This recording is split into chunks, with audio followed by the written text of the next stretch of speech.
Toi aussi, tu veux un setup de malade dans ta maison avec des lumières connectées partout, le RGB dans tes toilettes, des lumières en dessous de ta cuisine et tout. Et du coup, tu cours sur ton ordinateur, tu regardes en ligne et là, tu vois des lampes à 15 € jusqu'à 100 €. Et du coup, laquelle choisir? Mais celle à 15 €, elle va péter au bout de 2 semaines. Et celle à 100 €, t'es un gros Yankee, tu vas juste payer le marketing. Non, c'est pas si simple que ça. Vous pourriez penser que plus vous payez, plus la qualité augmente. Mais il y a beaucoup plus de facteurs qui peuvent justement affecter votre lampe. On vous explique tout. Et ouais, on va vous éclairer.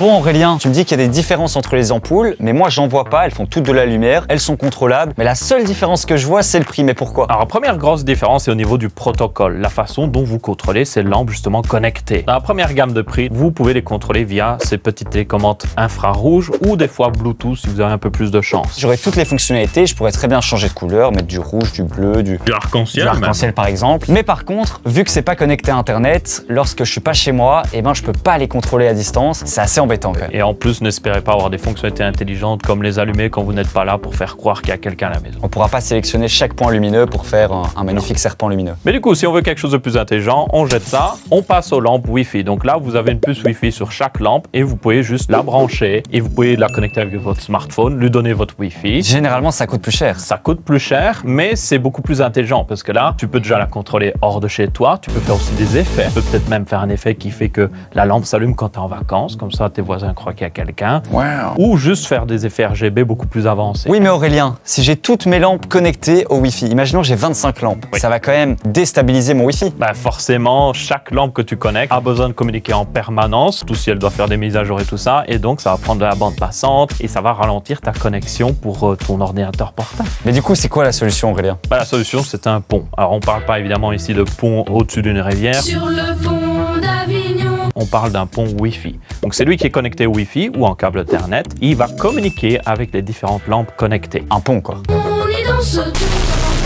Voilà, donc ça permet de pas sacrifier votre bande passante sur votre Wi-Fi. Ça permet aussi d'avoir des fonctionnalités très intelligentes. Vous pouvez les contrôler à distance, vous pouvez faire des effets vraiment avancés, mais du coup, vous n'avez pas ce sacrifice de votre Wi-Fi. Par contre, c'est propriétaire. Forcément, si tu as un pont Philips Hue, tu peux pas connecter des lampes concurrentes de, je sais pas moi, Yeelight ou encore, je sais pas moi, Tapor. C'est contre nature, hein. Moi, je préfère le pont, ça permet d'avoir un système beaucoup plus évolutif. Imaginons, je veux ajouter un interrupteur connecté ou bien même une prise connectée ou un détecteur de mouvement, c'est tout à fait possible. Tu vas te calmer? Ça marche pas, ça éteint pas. Ok, donc ça, c'est si je veux me construire un nouveau setup. Mais imaginons que j'ai une ampoule Philips Hue et une autre ampoule connectée. Je peux donc pas les relier ensemble, quoi. Alors, il y a une solution qui existe en réalité. Si tu es sur Android, tu peux utiliser Google Home. Si tu es sur Apple, tu peux utiliser HomeKit. Dans tous les cas, leur but, c'est de justement rassembler tous les appareils connectés dans une seule application. Et donc, ça te permet de contrôler tes lampes, de contrôler peut-être ton enceinte connectée, même ta TV, depuis le même endroit. Donc ça, c'est très pratique. Donc, si tu veux utiliser plusieurs lampes de marques différentes, même avec d'autres appareils connectés, eh bien, tu peux utiliser justement ces solutions-là. Ça marche plutôt bien et beaucoup de marques, en tout cas reconnues, supportent Google Home, HomeKit. Alexa. Il y a aussi Alexa, oui. Mais évidemment, ce n'est pas parfait. Tout ne supporte pas Google Home ou HomeKit. Et en plus, c'est toujours propriétaire. Le pont Philips Hue ne peut pas connecter d'autres appareils. Donc, tu devras peut-être avoir un deuxième pont d'une autre marque pour justement faire tout fonctionner. C'est assez embêtant, quoi. Et la solution à ça est tout simplement Matter. Mais c'est quoi Matter? Nadiro vous en parle. Matter, c'est le nouveau standard qui promet d'unifier ta maison connectée. Ta lampe Ikea n'arrive pas à se connecter à ton bouton Touya. Eh bien maintenant, il y a des solutions. Il suffit juste de vérifier une seule chose et c'est le logo Matter. Plus rien à configurer spécifiquement sur chaque appareil. De plus en plus de fabricants rejoignent le groupe et c'est une très bonne nouvelle pour ta maison connectée. Car avant Matter, t'aurais dû t'assurer que chaque lampe est compatible avec ton système à la maison. Entre SmartThings, HomeKit, Ikea HomeSmart, Lidl, Philips Hue, Yeelight, chacun a son appli et sa manière de fonctionner, c'est trop. En bref, Matter, c'est la promesse d'une domotique unifiée, open source et qui utilise des protocoles qu'on a déjà chez soi. Du Wi-Fi, du Bluetooth et surtout du Zigbee. On peut comparer ça à la révolution de l'USB, un seul type de port pour tout faire fonctionner et plus besoin d'adaptateur. L'avantage de Matter, c'est qu'il n'y a rien à faire si on veut que ça fonctionne. On branche et c'est bon. Avec Matter, la promesse est claire. Rendre la maison connectée plus facile à contrôler, sans frais supplémentaires et avec des appareils qu'on a déjà à la maison. Moi en tout cas, je suis enclin à voir si ça va durer dans le temps. Et vous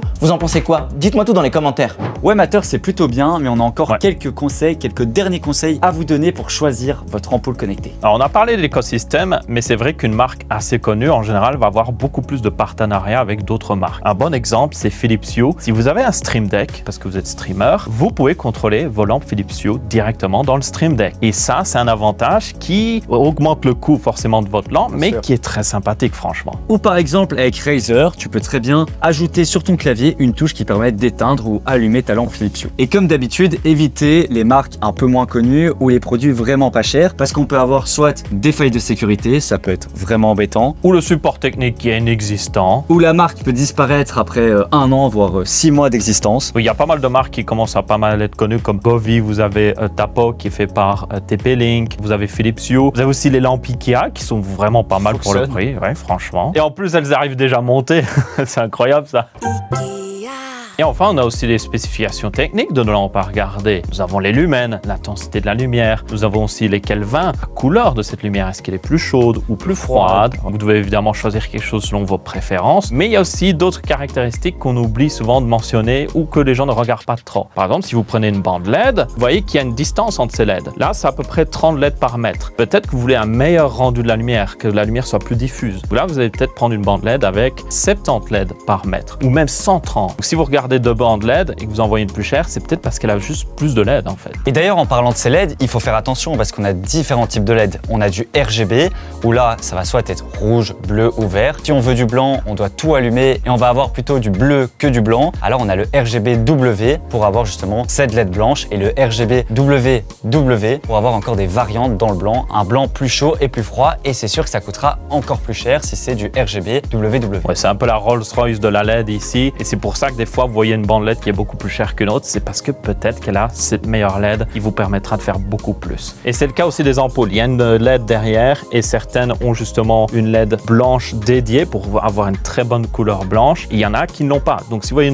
une ampoule RGB à 15 €, c'est possible qu'elle soit comme cette bande LED très simple. C'est pas terrible pour éclairer. Non. Mais si on va encore plus loin au niveau des LED, on peut aussi parler de la qualité de la lumière qui est l'IRC. Donc là, c'est la qualité du rendu des couleurs. Donc si vous mettez un objet rouge devant vous, avec une lumière blanche de votre LED, est-ce que le rouge que vous voyez est le vrai rouge de cet objet? C'est ce qui fait vraiment la différence entre des lampes qu'on achète sur Amazon, AliExpress et des lampes de professionnels comme ici, c'est des Légion ou des Astera, c'est vraiment pour les professionnels. Utilisé uniquement par des professionnels dans un cadre professionnel. Oui, des gens qui savent ce qu'ils font avec ces lampes, franchement. Vous ne les donneriez pas à un amateur qui ferait n'importe quoi avec. Rouge! Maintenant, vous savez tout sur les lampes connectées, quel protocole choisir en fonction de vos besoins et surtout de quoi est fait l'avenir. Et vous comprenez maintenant aussi pourquoi certaines lampes connectées sont plus chères que d'autres. On espère qu'on vous aura bien éclairé sur le sujet et on vous retrouvera pour une prochaine vidéo. Peut-être d'ailleurs qu'on pourrait faire une vidéo sur comment faire des bandes LED. Ça pourrait être très intéressant. Dites-nous dans les commentaires. N'hésitez pas à laisser un petit pouce bleu au passage et on vous retrouvera pour une prochaine vidéo. Ciao, ciao. Allez, viens. Allez, viens.